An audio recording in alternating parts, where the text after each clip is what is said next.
73 настай Нэнси Диксон 1978 оны 9-р сард өөрийн амьдардаг хотоос 335 км зайд байрлах Seven Troves гэх жижиг хот руу ганцаараа гараад орос руугүй алга болсон юм. Хожим түүний машин, зарим эд зүйл, магадгүй сүүлчийн захиа, боломжит гэрчийн мэдүүлэг, хачирхалтай таамгууд гэд хариулт үгүй зүйлс олноор гарч ирсэн нууцлаг явдлын талаар хүрэхээр бэлтгэлээ. 73 настай Нэнси Диксон Калифорни мужийн Грейс Волли хотод нөхөр Робертийн хамт амьдардаг байж 1978 оны 9-р сард Нэнси өөрийн дүү Харри Лейтних руу түүнд зээлдүүлсэн мөнгө авахар явсан байна. Түүний дүү Нэнсигийн амьдардаг хотоос 335 км-т байх Seven Troves гэх хуучин уурхаштай жижиг хотод амьдардаг байж энэ хот нь тэр үед хүн цөөхөн тосгон гжилж болохоор газар байсан юм.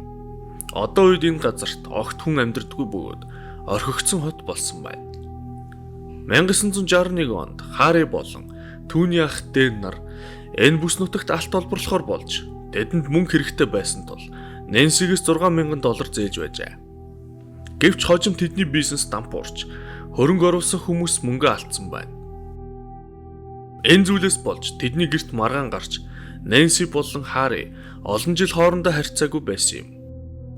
Гэвч олон жилийн үл ойлголцол маргааны дараа Харри ихштэйгээ эвлэрхийн тулд мөнгийг нь өгөхөр болж Нэнси түүнийг нь авахар Seven Troves явсан нь энэ байж. Seven Troves явахаасаа өмнө Нэнси өөрийн ах Дэнээс хэрхэн тийшээ хурж болох талаар асуусан байна.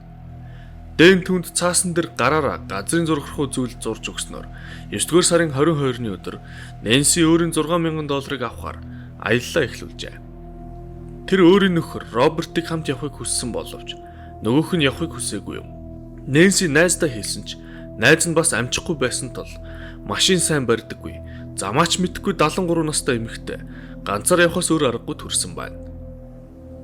Нэнси зурмал газрын зураг, жижиг цүнх, нөхрийнхөө гар буу зэргийг авч өөрийн шаргал өнгийн Datsun маркийн автомашинд сууж цөл дунд байх жижиг хотыг зорилоо. Гэвч энэ цаг мөчөөс хойш Нэнси Дикснийг хэн ч ахиж хараагүй юм. Хожим түүний гэр бүлийнхэн Нэнсиг алга болсныг ойлгон цагдаад мэдгдсэн байна. Түүний явж байсан газарт эрлийн ажил хийгдсэн ч ямар ч үр дүнд хүрээгүй юм.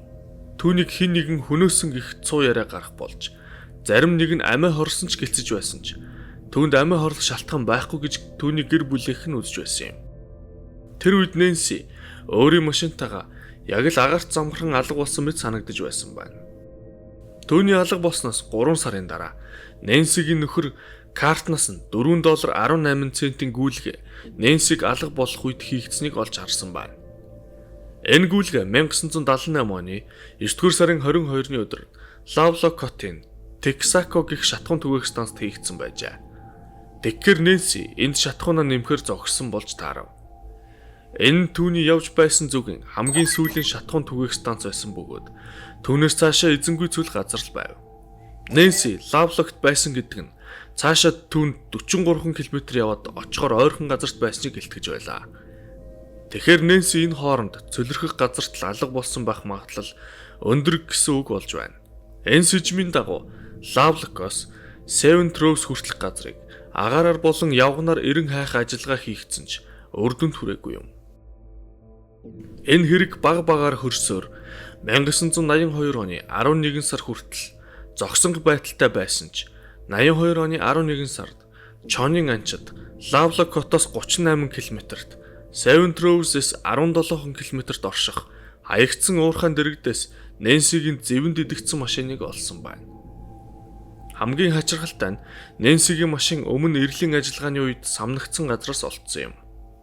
Үүнээс үцхэд хэн нэгэн хожим тэр газарт Нэнсигийн машиныг олдохгүй байх гэж нуусан байх гэх таамаг дэвшүүлэхэд хүргэж байлаа.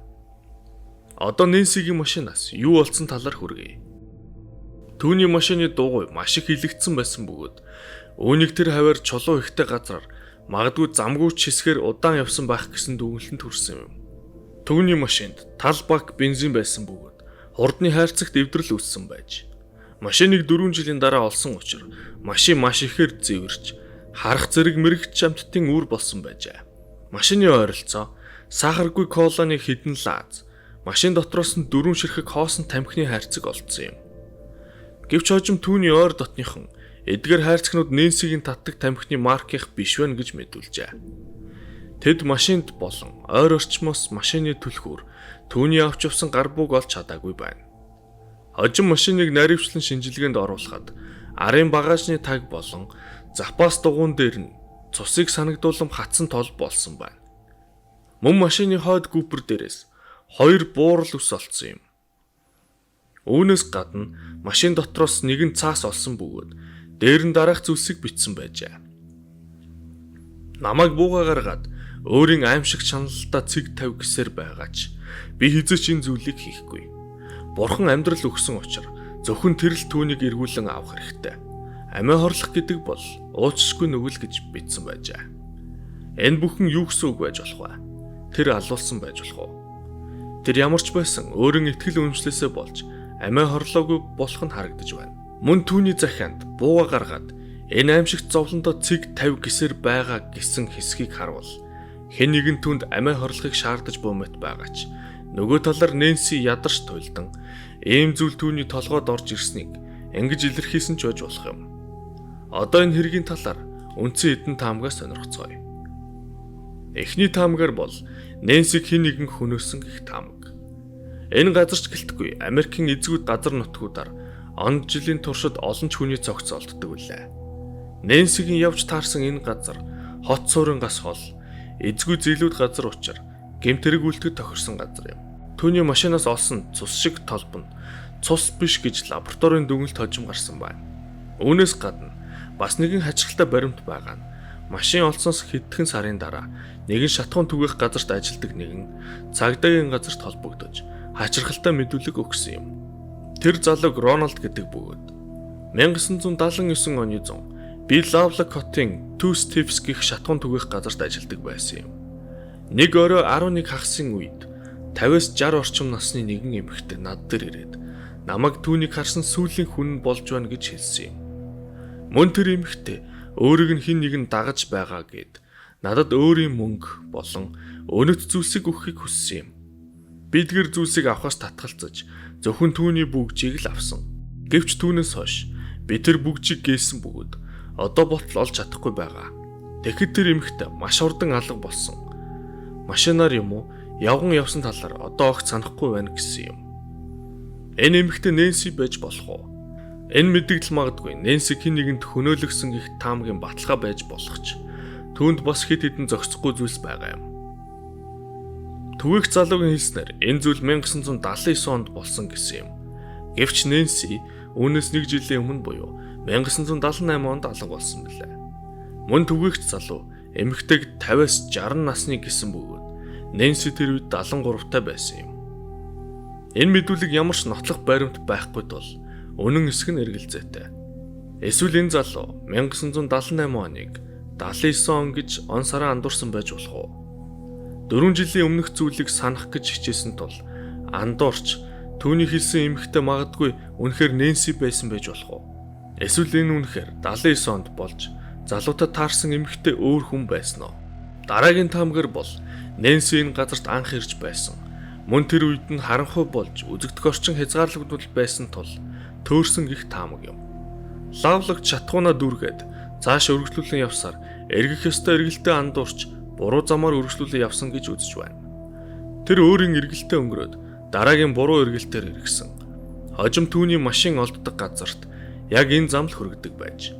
Тэр дараа нь өөрийгөө төөрснөө ойлгож сандарч твдэн зөв зам хайж замтай замгүй давхсаар өмнө дурдсанчлан дугуйгаа илэгдүүлсэн байх. Нэнсигийн хамаатнуудын хэлснээр тэр маш цөөхөн машин барьдаг, туршлага баг нэгэн байсан гэжээ. Замгүй хад чулуутай газараар явсаар машины хурдны хайрцагч эвдэрч Нэнси ямар ч хүнгүй цүлд гатсан байх боломжтой юм. Тэр гатсан газараа машиндаа аврал хүлээн суусан ч хэн ч ирээгүй тул тусламж ирэхээр яваад талын чонд бариулсан байх гэх таамаг дэвшүүлж болохоор байна. Тэр үлсэж цангаж айж зовж байсан бөгөөд захидал бичиж амиа хорлох талаарч бодсон байж болох юм.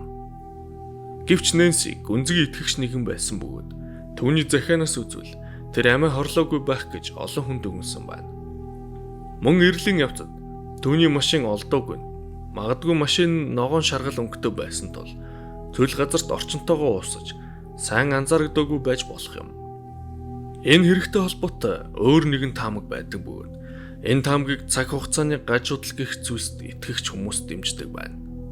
Тэдний үздснээр Нэнси ямар нэг байдлаар цаг хугацааны гажуудалд орж 1979 онд ирж түгээгч залуутай уулзсан. Тэгээд өөр нэг цаг үе рүү орж алга болсон гэж үздэг байна. Нэнсигийн цогцсон үлдэгдэл юм уу?